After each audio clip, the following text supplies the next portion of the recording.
warahmatullahi wabarakatuh.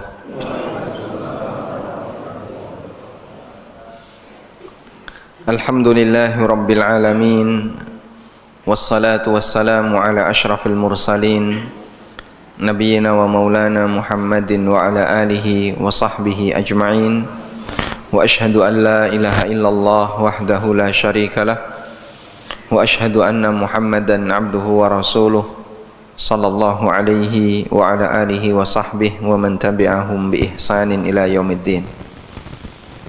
Alhamdulillah, puji syukur kita haturkan kehadirat Allah Subhanahu wa taala. Di kesempatan pagi ini kembali kita melanjutkan kajian rutin dengan membaca buku tafsir salat. Dan insyaallah yang akan kita baca adalah zikir setelah salat.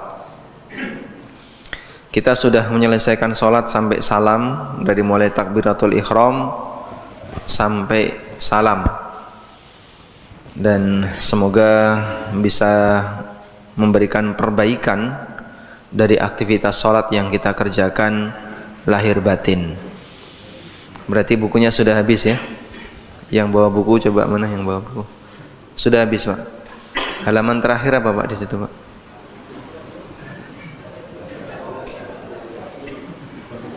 Penutup. Oh, penutup. Setelah penutup ada lagi nggak? Nggak ada. Hah? Apa Pak? Biografi. Biografinya Takmir.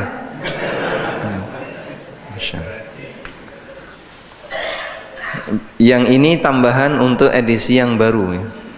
Zikir setelah sholat. Nanti boleh difotokopi terus disisipkan di situ. Baik. Allah Subhanahu wa taala berfirman di surat Al-Insyirah, "Fa idza faraghta fansab wa ila rabbika farghab." Fa idza faraghta, apabila kamu sudah selesai, yaitu selesai melaksanakan ibadah, fansab, maka bertahanlah untuk melakukan ibadah berikutnya. Dan salah satunya adalah kita seusai melaksanakan sholat, kita tidak selesai ibadah, tapi nyambung dengan ibadah berikutnya. Apa ibadah selesai sholat wajib? Berzikir. Sehingga kita diajarkan untuk selalu berzikir selesai ibadah, apapun bentuk ibadah itu. Coba kita lihat ya. Selesai melaksanakan sholat, kita diajarkan untuk zikir. Sebagaimana praktek Nabi sallallahu alaihi wasallam, kana an-nabiyyu sallallahu alaihi wasallam idzan sarafa min salatihi istaghfara thalathan. Nabi sallallahu alaihi wasallam ketika selesai salat, beliau istighfar 3 kali. Astagfirullah, astagfirullah, astagfirullah. Allahumma antas salam wa minkas salam. Dan dilanjut dengan zikir-zikir yang lain. Dan Allah juga berfirman, fa idza qadaitum, gimana kalimatnya? Fa idza qudiyatis salatu fantashiru fil ardi wabtagu min fadlillahi wadhkurullaha katsira. Apabila Jumatan sudah selesai, maka silakan bertebaran ke muka bumi untuk mencari karunia Allah. Wadhkurullaha katsira, dan perbanyaklah mengingat Allah. Selesai ibadah puasa, kita diperintahkan untuk zikir. Allah Subhanahu wa taala berfirman berkaitan dengan masalah puasa. Gimana ayatnya? Walitukmilul iddata walitukabbirullaha ala ma hadakum. Dan hendaknya kalian sempurnakan perhitungan ibadah puasa, walitukabbirullaha ala ma hadakum, dan agar kalian banyak mengagungkan nama Allah yang telah memberikan petunjuk kepada kalian. Maka selesai puasa kita ngapain? Takbiran. Kita selesai puasa takbiran. Selesai melaksanakan ibadah haji juga demikian. Allah Subhanahu wa taala berfirman, fa idza qadaitum manasikakum fadhkurullaha kadzikrikum aba'akum. Apabila kalian sudah menyelesaikan manasik kalian, fadhkurullah, maka perbanyaklah mengingat Allah. Ada sebuah kaidah yang disampaikan oleh Al-Hafidz Ibnu Rajab. Beliau mengatakan semua bentuk ibadah ada ujungnya. Salat ada ujungnya, puasa ada ujungnya, haji umrah ada ujungnya, zakat ada ujungnya. Tapi zikrullah tanpa ujung. Sehingga kita melakukan zikir selesainya kapan? Ketika sudah enggak bernafas. Maka saat hamba itu sudah meninggal, barulah tugas zikir itu selesai. Demikianlah kondisi hamba Allah Subhanahu wa ta'ala. Kita diperintahkan untuk memperbanyak zikir kepada Allah Subhanahu wa ta'ala. Dan penduduk surga, mereka selalu berzikir di dalam surga. Yulhamu alaihim at-tasbih. Mereka diilhami untuk selalu bertasbih sebagaimana ketika mereka bernafas. Maka penduduk surga selalu berzikir kepada Allah sebagaimana ketika mereka bernafas. Maka zikrullah itu tanpa ujung. Maka selesai salat, kita tidak kemudian selesai melaksanakan ibadah. Allah Subhanahu wa taala berfirman, fa idza qadaitumus salata fadhkurullaha qiyaman wa qu'udan wa ala junubikum. Apabila kalian sudah menyelesaikan salat, maka berzikirlah kepada Allah baik dengan berdiri, dengan duduk atau tidur miring. Syariat zikir telah setelah salat melambangkan bahwa ibadah jenis apapun bisa selesai, namun zikir harus selalu dilakukan tanpa batas waktu dan tempat. Selain itu, zikir seusai salat akan menjadi penambal kekurangan yang terjadi di dalam salat. Demikian juga dengan berzikir, seorang hamba menyambung satu ibadah dengan ibadah berikutnya. Fa idza faragta fansab. Kalau kamu sudah selesai melakukan ibadah, maka lanjutkan dengan ibadah berikutnya. Selanjutnya, ada beragam bacaan zikir setelah salat. Ada banyak ragam zikir setelah salat yang diajarkan Nabi sallallahu alaihi wasallam.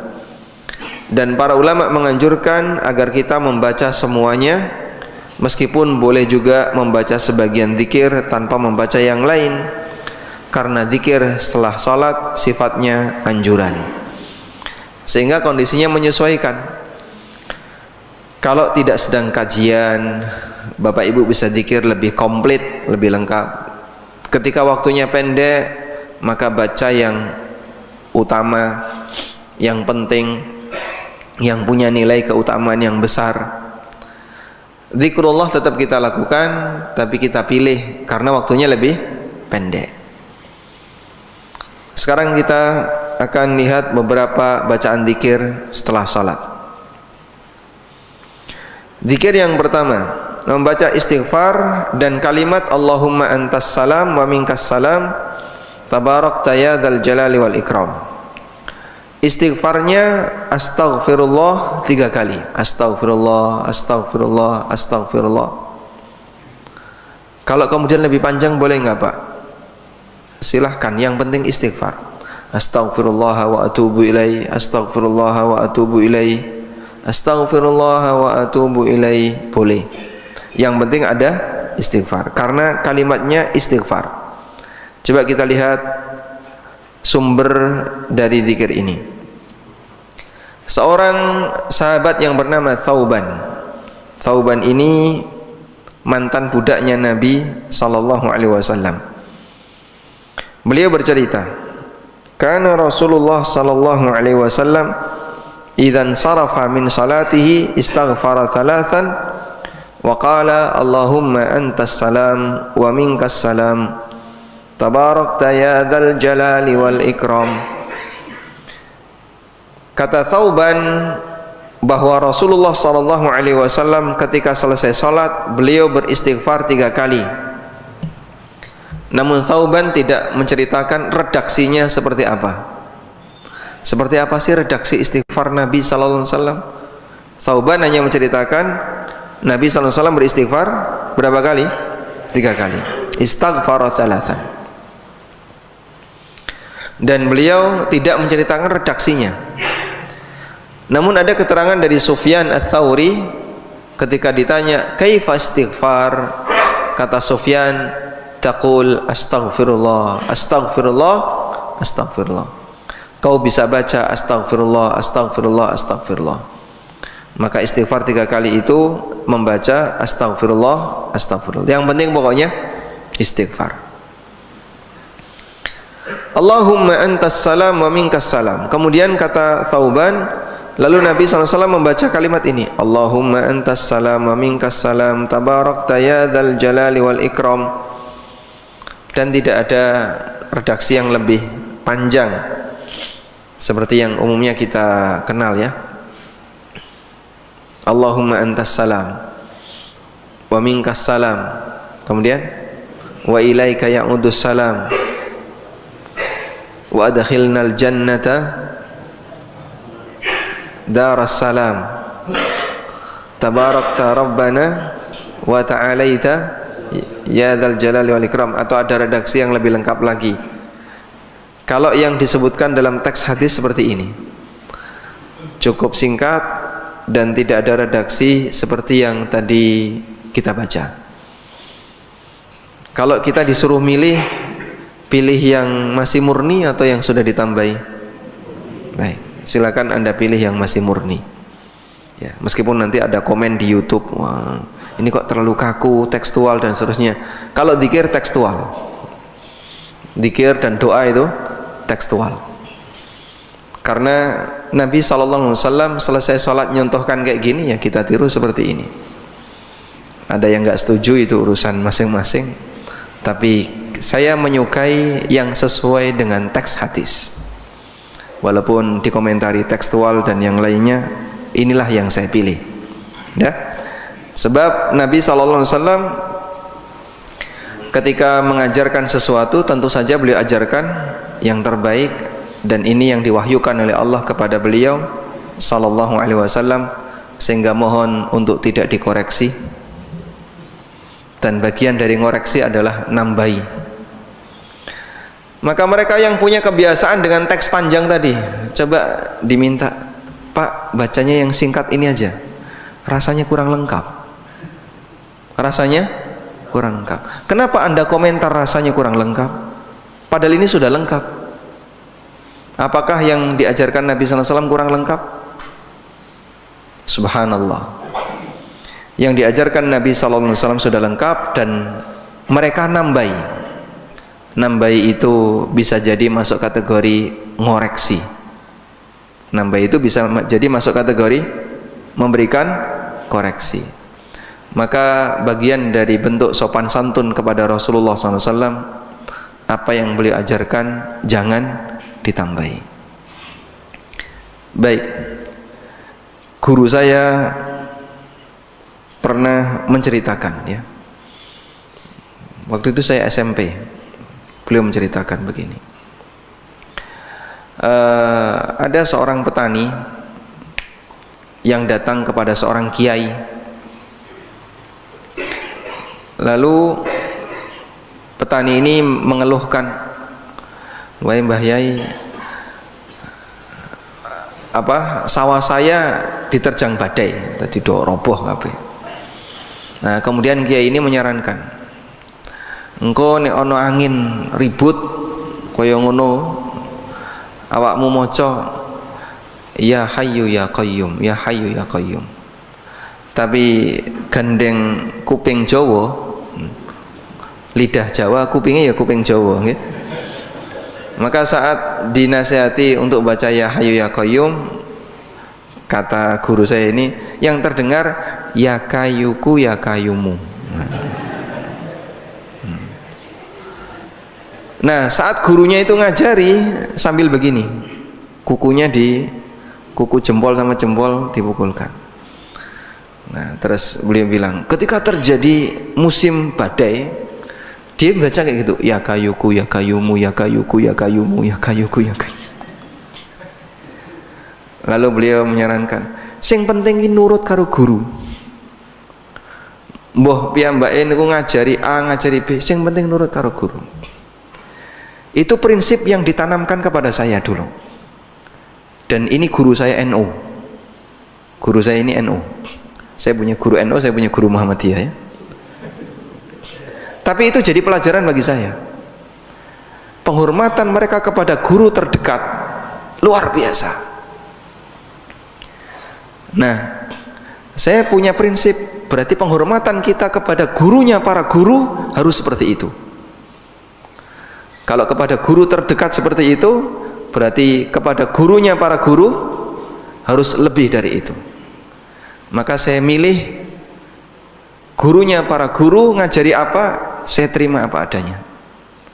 Sehingga kalau beliau ngajarkan Allahumma antas salam wa minkas salam tabarakta ya dzal jalali wal ikram, teksnya kayak gitu, ya sudah saya terima teksnya kayak gini. Sam'an wa ta'ah, kita terima apa adanya, tidak saya koreksi. Sebagaimana seorang murid ketika ngoreksi guru terdekatnya, nggak boleh, pokoknya kau yang ini kudu kau yang ini. Mereka itu sampai nggak berani ngoreksi guru terdekatnya. Sehingga bagian dari adab dalam menghormati guru adalah gurunya para guru kita posisikan tertinggi. Apa yang boleh sampaikan, redaksinya seperti ini, dan ini yang ada dalam teks hadis, kita amalkan seperti ini. Tapi anehnya ternyata sikapnya tidak demikian. Ketika kita mengamalkan hadis seperti ini, ya ada komentar terlalu tekstual dan seterusnya. Tapi kepada gurunya tidak ada komentar terlalu tekstual. Kepada gurunya yang terdekat. Sehingga setuju tidak setuju, saya punya prinsip ini yang terbaik. Dan demikian pula dzikir-dzikir yang lain, apa yang diberikan Nabi SAW itulah yang terbaik. Sehingga kita tidak ngasih tambahan yang lain, tidak ngasih koreksi yang lain.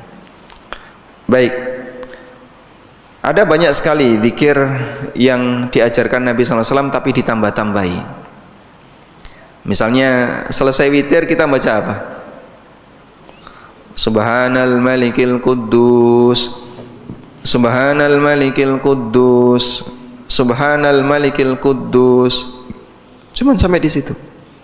Tambah subuhun quddus, Rabbul malaikati warruh. Terus baca.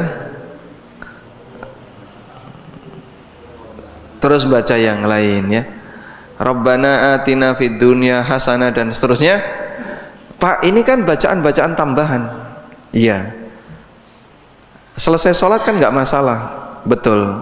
Tapi kalau kamu tinggalkan, kira-kira ada yang hilang nggak?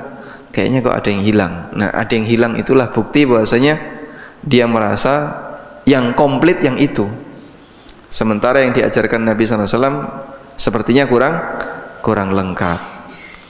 Maka kita diajarkan kalau bisa apa yang diajarkan Nabi SAW Anda jadikan itu yang paling sempurna, yang paling lengkap. Wallahu a'lam. Ada seorang sahabat yang bernama Al-Barra bin Azib. Beliau diajari doa sebelum tidur. Kalimatnya seperti ini. Coba kita buka teksnya ya. Allahumma inni aslamtu nafsi ilaika wajjahtu wajhi ilaika wa fawwadtu amri ilaika raghbatan wa rahbatan ilaika. Kalimatnya ini dari sahabat Al-Barra bin Azib, hadisnya riwayat Bukhari. Coba kita lihat, Nabi SAW mengajarkan kepada Al-Barra bin Azib, idza ataita madja'aka, kalau kamu mau tidur, fatawadda wudu'aka lis-shalah, lakukanlah wudu sebagaimana wudumu ketika mau salat. Tsumma daji' ala shikkikal aiman, lalu berbaringlah ke arah kanan. Tsumma qul, lalu bacalah doa ini. Bagaimana teks doanya? Allahumma aslamtu wajhi ilaika wa fawwadtu amri ilaika wa alja'tu dhahri ilaika wa fawwad raghbatan wa rahbatan ilaika la malja'a wa la manja minka illa ilaika. Allahumma amantu bi kitabika alladhi anzalta wa bi nabiyyika alladhi arsalta. Sampai di sini ya. Lalu kata Nabi sallallahu alaihi wasallam, fa in mutta min lailatika, kalau kamu mati di malam itu, fa anta 'alal fitrah, kamu mati di atas fitrah. Waj'alhunna akhira ma tatakallamu bihi, jadikan ini sebagai kalimat terakhir yang kamu baca. Qala, kata Al-Barra bin Azib, faradattuha 'alan nabi sallallahu alaihi wasallam, lalu aku ulangi lagi apa yang diajarkan Nabi sallallahu alaihi wasallam. Falamma balagtu, ketika aku sampai pada kalimat ini tadi yang diajarkan Nabi sallallahu alaihi wasallam, redaksinya seperti ini. Allahumma amantu bi kitabikal ladzi anzalta wa bi nabiyyikal ladzi arsalta. Oleh Barra diganti, oleh Al-Barra diganti, Allahumma amantu bi kitabikal ladzi anzalta wa bi rasulikal ladzi arsalta. Padahal teksnya apa? Wa bi nabiyyika. Qala la, kata Nabi sallallahu alaihi wasallam, jangan, enggak boleh diganti. Wa nabiyyikal ladzi arsalta, ucapkan amantu bi kitabikal ladzi anzalta wa bi nabiyyikal ladzi arsalta. Sudah? Kita mau komen apa ini? Jadi cuman ganti kata Nabi diganti dengan Rasul. Itu oleh Rasulullah SAW nggak diizinkan. Apalagi yang nambahi panjang-panjang tadi. Ini dalil yang sangat tegas. Kita mau komen apa? Kok Nabi Muhammad tekstual ya? Masya Allah, nabinya disebut tekstual. Nabi SAW mengajarkan wa bi nabiyyikal ladzi arsalta. Ini kan artinya, ya Allah, aku beriman kepada kitab yang telah kau turunkan, dan aku beriman kepada nabi yang telah kau utus. Oleh Al-Barra diganti, aku beriman kepada kitab yang kau turunkan dan kepada rasul yang kau utus. Hanya mengganti kata nabi dengan kata rasul. Itu Rasulullah SAW melarang. La, jangan. Wa bi nabiyyikal ladzi arsalta, ucapkan wa bi nabiyyikal ladzi arsalta. Dipahami ya? Baik. Jadikan ini sebagai apa ya? Prinsip dalam menerima doa.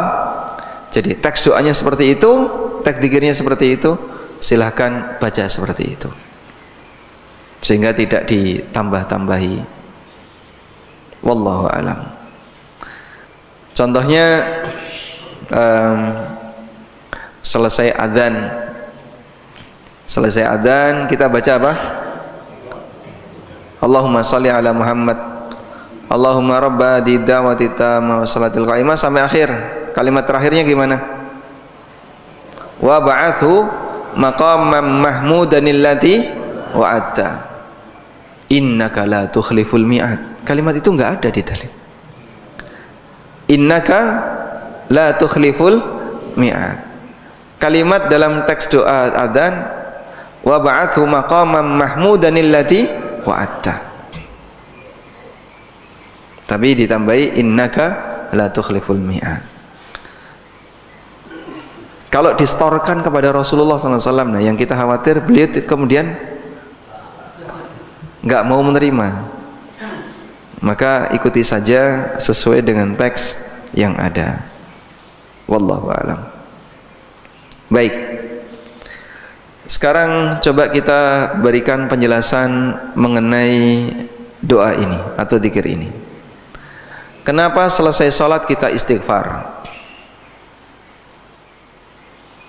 Mengapa selesai sholat kita istighfar? Ada dua alasan. Mengapa selesai sholat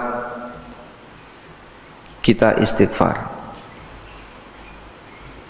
Padahal sholat itu maksiat atau bukan? Bukan. Kalau selesai berbuat maksiat istighfar, nyambung nggak? Nyambung. Tapi kalau selesai sholat istighfar, ini hubungannya apa? Nah, muncul pertanyaan seperti itu. Alasannya satu,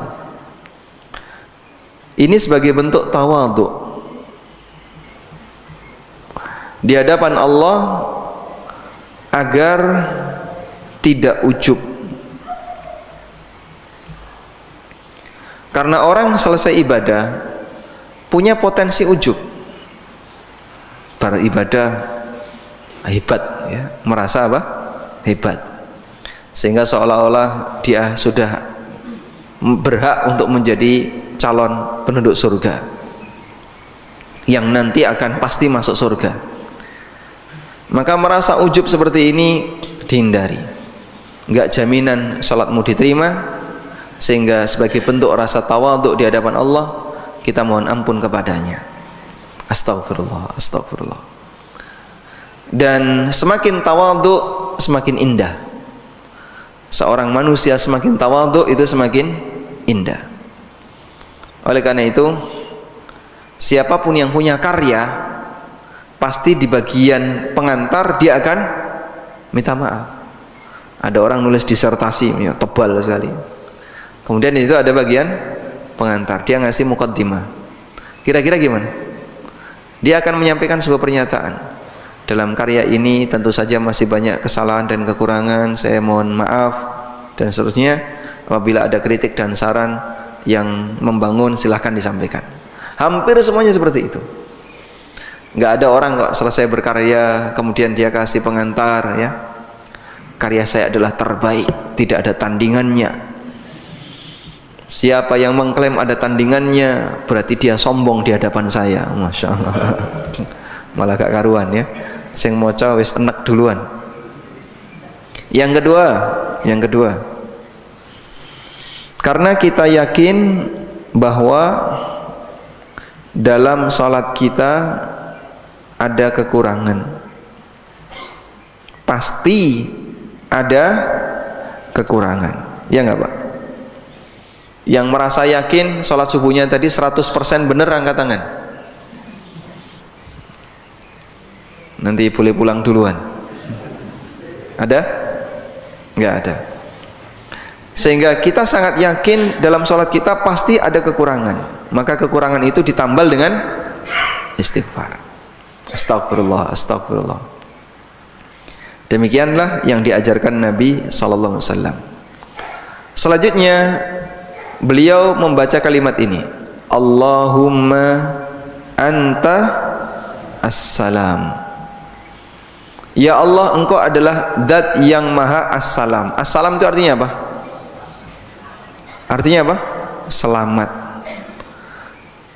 Selamat dalam arti tidak ada cacat.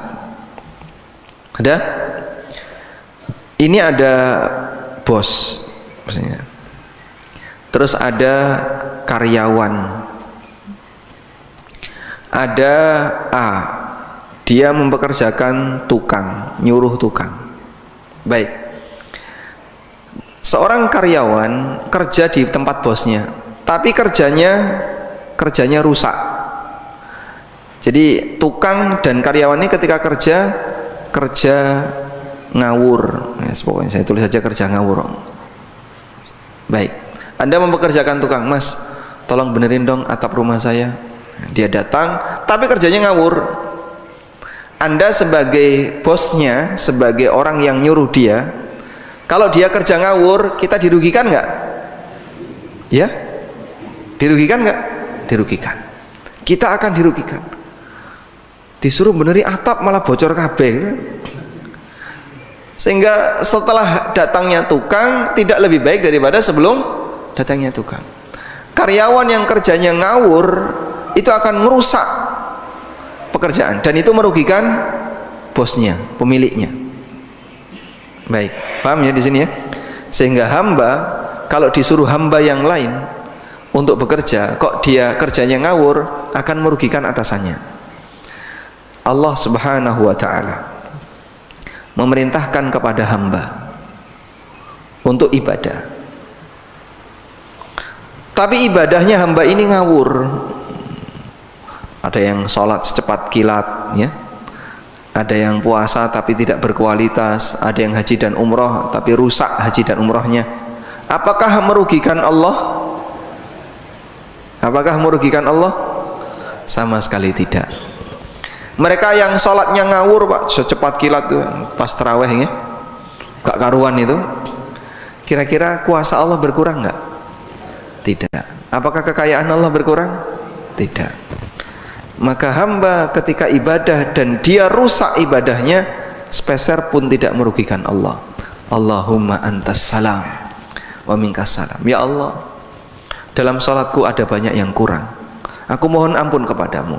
Tapi Engkau zat yang maha selamat, bebas dari cacat apapun, walaupun ibadahku rusak.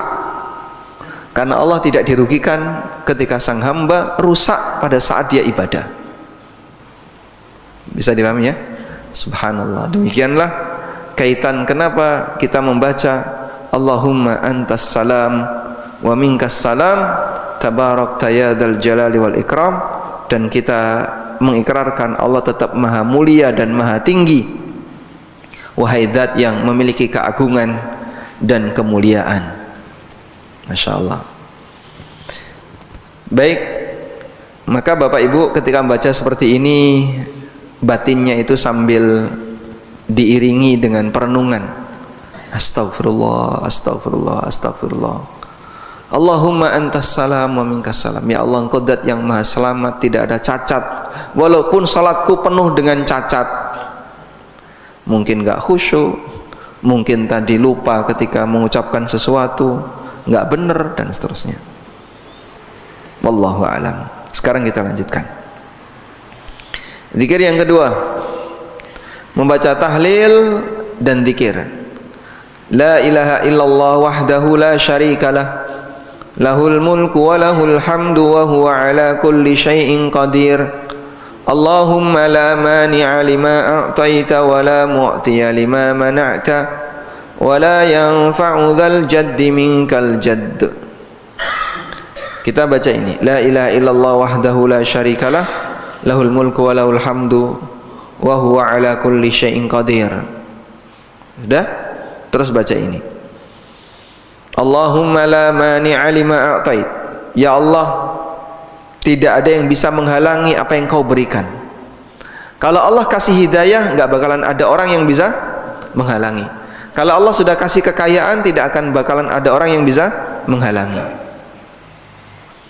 Karena ketika Allah sudah ngasih, enggak ada satupun makhluk yang bisa menghalangi. Wala mu'tiya lima mana'ta, dan tidak ada yang bisa memberi ketika engkau menghalangi. Demikianlah kuasa Allah. Dan ini Anda bisa lihat, ya, dalam perjalanan sejarah Nabi SAW, kondisi yang ada di kehidupan nyata seperti ini bisa kita buktikan. Orang Yahudi itu berusaha untuk menghalangi bagaimana caranya agar masyarakat tidak menerima Muhammad sebagai nabi. Karena mereka iri, sebab yang seharusnya mereka usulkan jadi nabi itu dari mana? Bani Israel. Tapi kok nabinya nggak ada yang jadi Bani Israel? Dari orang Arab. Maka usaha mereka untuk menghalangi beliau luar biasa. Dan Masya Allah, banyak orang Arab yang mau menerima beliau Sallallahu Alaihi Wasallam. Padahal aneka penipuan yang dilakukan oleh orang Yahudi untuk menggagalkan itu luar biasa. Karena begini Pak, bagi masyarakat Arab, Yahudi itu dianggap sebagai guru, sebab mereka punya kitab. Makanya mereka disebut ahli kitab. Sampai sebagian di antara mereka yang tanya, betul nggak sih Muhammad itu nabi terakhir seperti yang termaktub dalam kitabmu? Karena mereka sudah pernah bercerita dalam kitab kami besok akan ada nabi terakhir. Aneka ciri-cirinya sudah ada di sini. Saat Nabi Muhammad SAW hadir di hadapan masyarakat, Sebagian orang Arab tuh tanya, konsultasinya ke Yahudi, betul nggak itu nabi terakhir seperti yang pernah diceritakan dalam bukumu? Tapi mereka bohong, penipu, dan mereka menyembunyikan itu. Sehingga mereka menyembunyikan kebenaran itu, padahal Allah Subhanahu wa ta'ala telah mengambil janji kepada mereka untuk menyampaikannya kepada umat manusia. Maka usaha apapun yang mereka lakukan untuk menghalangi nggak berhasil ketika Allah sudah menakdirkan untuk memberikannya. Sebaliknya, wala mu'tiya, dan tidak ada yang bisa memberi jika Allah menghalangi. Walaupun Nabi SAW sudah berusaha semaksimal mungkin untuk mendakwai Abu Talib, kurang apa ya? Hidup bersama itu. Nabi Muhammad SAW dengan Abu Talib hidupnya satu rumah, hidup bersama. Tapi ketika Allah nggak ngasih hidayah kepada Abu Talib, nggak bakalan sampai. Ibrahim dengan bapaknya tinggal bersama. Ibrahim sudah berkali-kali memberikan arahan kepada bapaknya, tapi ketika Allah nggak ngasih hidayah, nggak sampai. Demikian pula yang lainnya. Maka kita bersyukur kepada Allah ketika Allah berikan hidayah kepada kita, walaupun mungkin kita tidak dekat hubungannya dengan Nabi Muhammad SAW. Dalam arti tempat kita jauh dari beliau, kemudian waktu kita juga jauh dari beliau, nasab kita juga jauh dari beliau sallallahu alaihi wasallam. Wala yanfa'u dzal jaddi minkal jadd, dan pemilik al-jadd,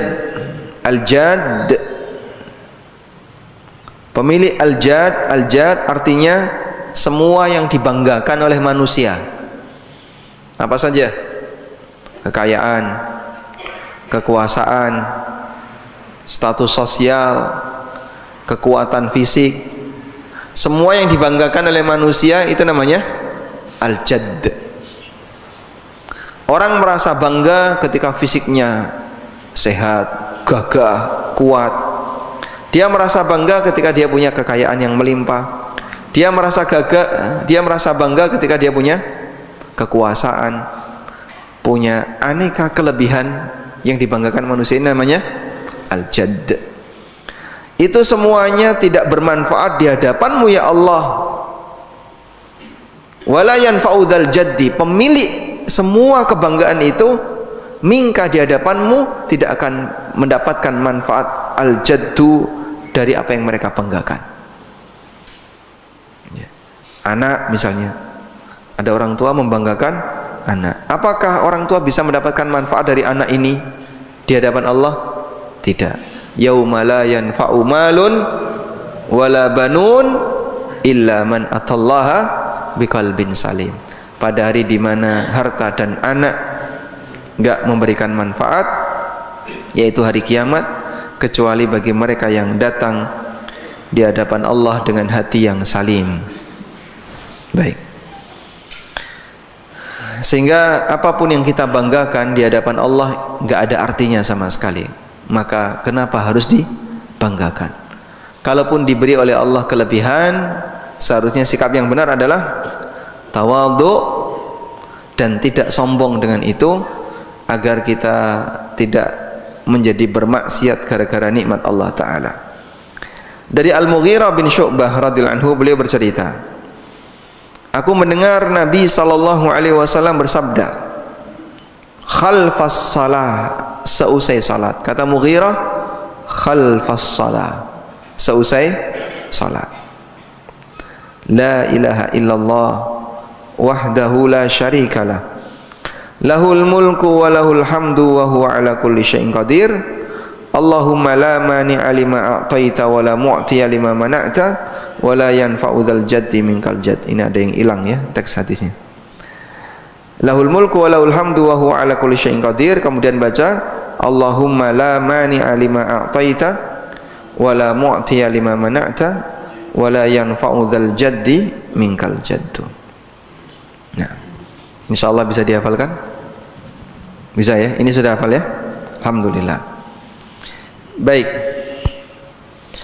Dalam ikrar ini kita membaca kalimat tahlil, mengikrarkan keesaan Allah Ta'ala, dan selanjutnya kita mengikrarkan kuasa Allah, la mani'a lima a'taita wa la mu'tiya lima mana'ta. Itu adalah ikrar mengenai apa? Kuasa Allah Subhanahu wa ta'ala.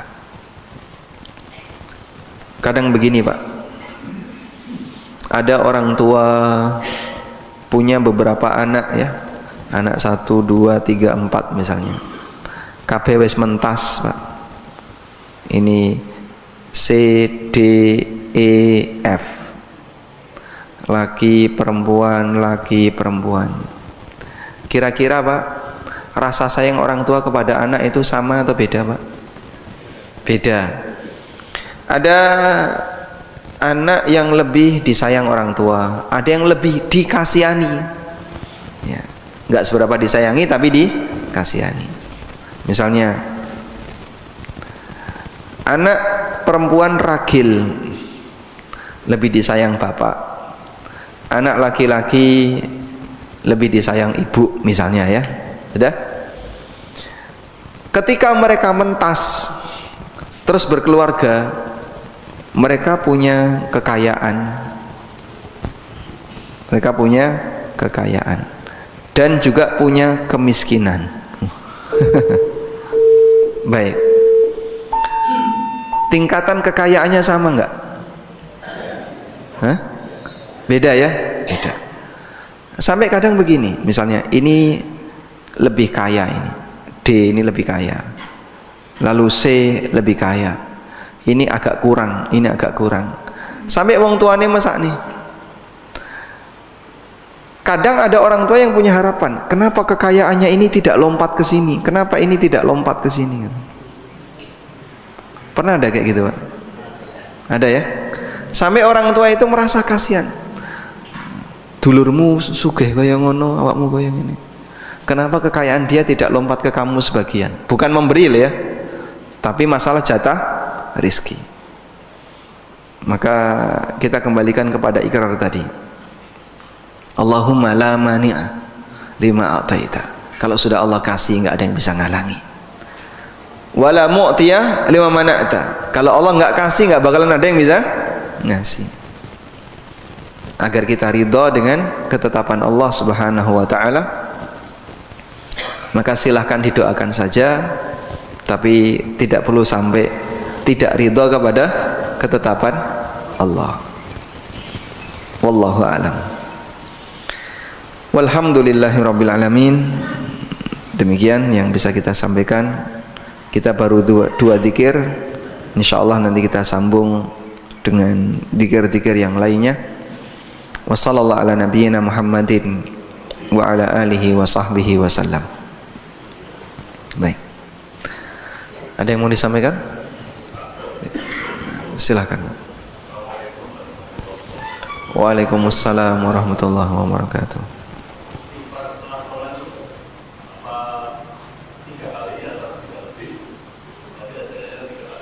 Iya.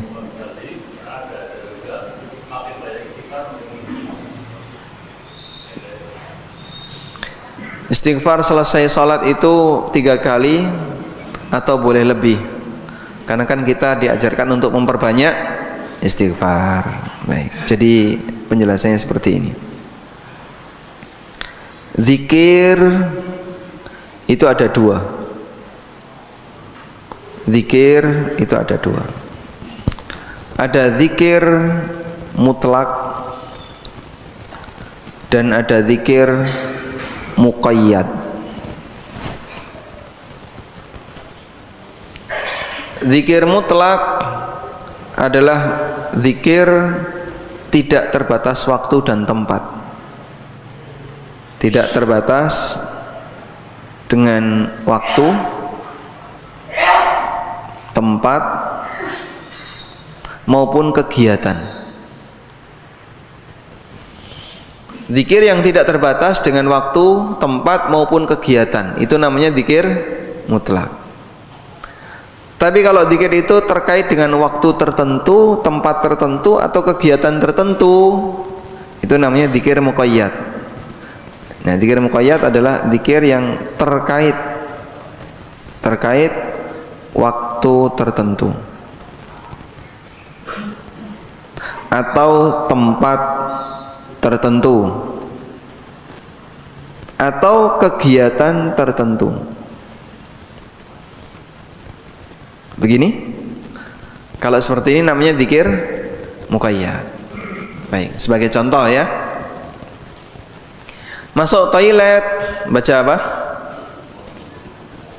Allahumma inni a'udzubika minal khubuthi wal khaba'ith. Itu doa masuk toilet. Maka doa ini berarti terkait dengan apa? Hah? Kegiatan tertentu kan, bukan tempat tertentu. Mau toilet di rumah, mau toilet di luar, pokoknya terkait kegiatan ketika mau ke toilet. Sudah? Baik. Untuk zikir muqayyad yang terkait dengan kegiatan tertentu atau tempat tertentu atau waktu tertentu, ikuti panduan yang ada. Sehingga misalnya orang sebelum masuk toilet dia baca Qul a'udzu birabbil falaq min syarri ma khalaq wa min syarri ghasiqin idza waqab. Boleh enggak? Hah? Pak, kita kan berlindung dari semua kejahatan makhluk yang Allah ciptakan. Qul a'udzu birabbil falaq min syarri ma khalaq wa min syarri ghasiqin idza waqab wa min syarri naffatsati fil 'uqad wa min syarri hasidin idza hasad. Qul a'udzu birabbin nas malikin nas ilahin nas min syarril waswasil khannas. Biar nanti dalam toilet enggak terkena was-was, Pak. Boleh kayak gitu? Enggak boleh. Kenapa? Ya, prakteknya Nabi sallallahu alaihi wasallam ngajari Allahumma inni a'udzubika minal khubuthi wal khaba'ith. Sehingga jangan ditambahi dengan baca Al-Falaq dan An-Nas. Baik. Contoh yang lain. Sebelum makan baca apa? Hah? Baca Bismillah. Bismillah kemudian makan. Ditambahi Bismillah. Allahumma jannibna syaitan. Ya Allah, jauhkanlah kami dari setan. Kenapa kamu baca doa seperti ini? Oh, mau makan? Ya, biar setan dijauhkan dari saya, Pak. Biar nggak ganggu makanan saya. Ya, Masya Allah. Kira-kira gimana itu? Anaknya wedi nanti. Sehingga zikir seperti itu ada panduannya. Ikuti saja sesuai dengan panduan yang berlaku. Dan masih banyak yang lainnya. Ketika diceritakan oleh Thauban Nabi SAW istighfar 3 kali, ya kita praktekkan 3 kali. Sementara untuk zikir mutlak, Pak, katanya kita diperintahkan untuk memperbanyak tasbih. Berarti kan boleh lebih dari itu. Iya, tapi itu berlaku untuk zikir mutlak. Jenengan mau tasbih sak kemenge monggo. Subhanallah, subhanallah, subhanallah, subhanallah. Abu Hurairah itu dalam sehari 12.000 ya baca tasbih dalam sehari. Sehingga kalau tidak ada kegiatan tertentu, waktu tertentu mau diperbanyak, silahkan. Kita ketika membaca doa kafaratul majlis yang dibaca apa? Subhanakallahumma wa bihamdika. Di situ ada bacaan tasbih, cuman sekali. Boleh nggak Pak, saya perbanyak dulu. Jadi selesai kajian, subhanallah, subhanallah 100 kali Pak. Tambahi 1000 kali, orang bubar-bubar itu. Maka ikuti panduan yang ada. Wallahu a'lam. Ya. Pun cekap? Silakan.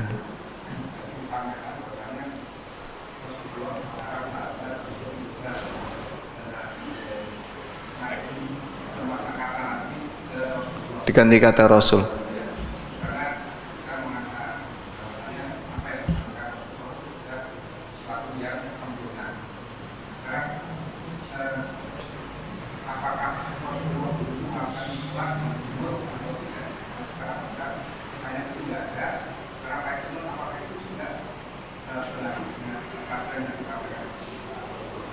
Nah, Masya Allah. Baik.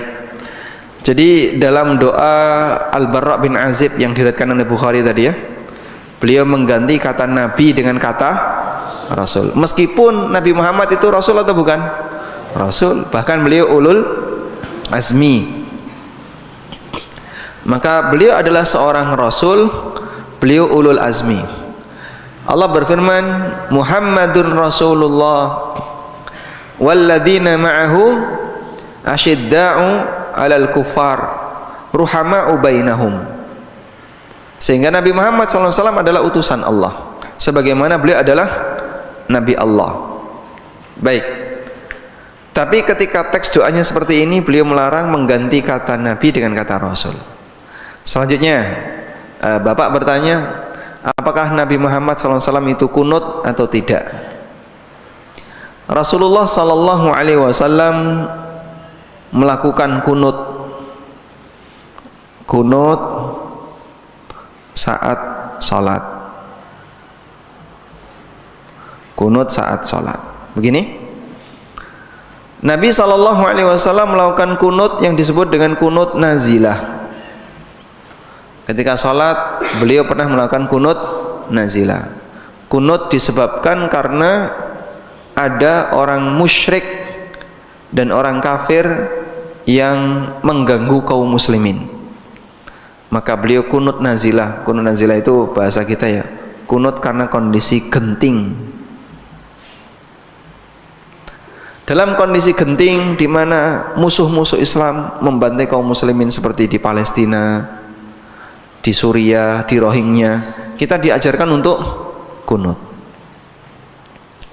Kemudian subuh. Apakah beliau kunut subuh? Nah, di sini ulama beda pendapat dalam memahami dalil. Jadi keberadaan Nabi SAW apakah kunut subuh atau tidak berangkat dari perbedaan mereka dalam memahami dalil. Yang berpendapat bahwa Nabi SAW tidak kunut subuh, dalil yang menyebutkan beliau kunut subuh itu karena kunut nazilah. Jadi beliau kunut nazilah di 5 waktu, mulai dari zuhur, asar, maghrib, isya, termasuk subuh. Nah, kemudian ada cuplikan yang lain bahwa Nabi SAW kunut ketika subuh. Itu karena satu kesatuan dengan kunut nazilah atau kunut subuh saja. Misalnya contoh kayak gini Pak ya, kegiatan di masjid ini jadi standar bagi masjid yang lain. Misalnya Pak ya, kegiatan di masjid ini jadi standar bagi masjid yang lain, anggaplah seperti itu. Baik, lalu di masjid ini kunut 5 waktu, duhur, asar, semuanya kunut nazilah. Dah. Terus ada jamaah dari luar kota datang ke sini pas subuh, kemudian dia ikutku kunut. Setelah itu dia pergi pulang ke daerahnya. Maka dia sampaikan bahwa di masjid ini subuh kunut, di daerahnya akhirnya kunut subuh. Paham ya? Tapi dia nggak ikut di jamaah yang lain karena dia mungkin tidak hadir di jamaah yang lain, di sholat jamaah yang lain. Bisa kemungkinan ada seperti itu, sehingga cuplikan itu ketika dibawa ke sana dipahami hanya subuh saja yang kunut. Andai kan ada yang sholat duhur saja, ketika pulang dia memahami apa? Duhur saja yang kunut. Dipahami ya? Baik. Maka ada perbedaan pendapat ulama dalam memahami itu. Ada yang menyatakan seperti ini dan ada yang menyatakan seperti itu, dan masing-masing punya alasan dalil. Tadi yang saya sampaikan hanya contoh pendekatan ya, meskipun peristiwa yang terjadi pada perbedaan pendapat di kalangan mereka bukan kayak gitu. Terjadilah perbedaan, sama-sama punya referensi, cuman beda dalam memahami. Dipahami Pak kira-kira?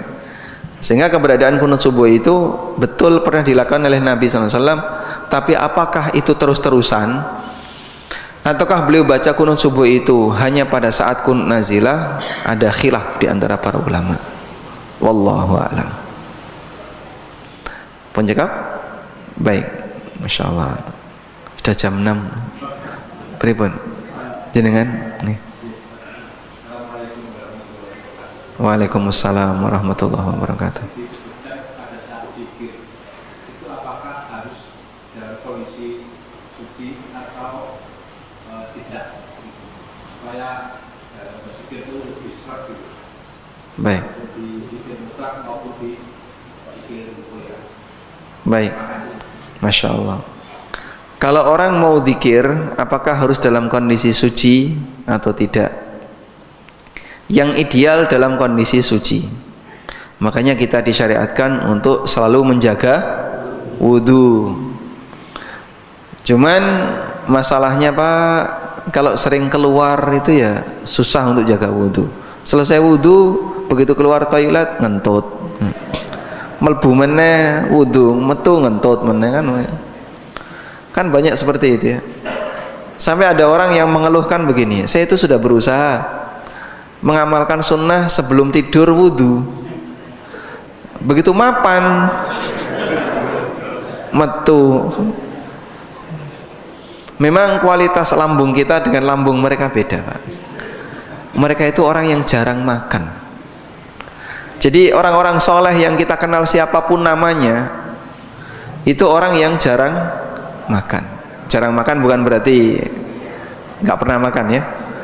Artinya makannya sedikit, makannya terbatas, sering puasa dan seterusnya. Sehingga kalau Bapak Ibu mendengar ada ulama sholat subuh pakai wudu isya, itu kan berarti dari isya sampai subuh tidak ngentut dan tidak melakukan pembatal.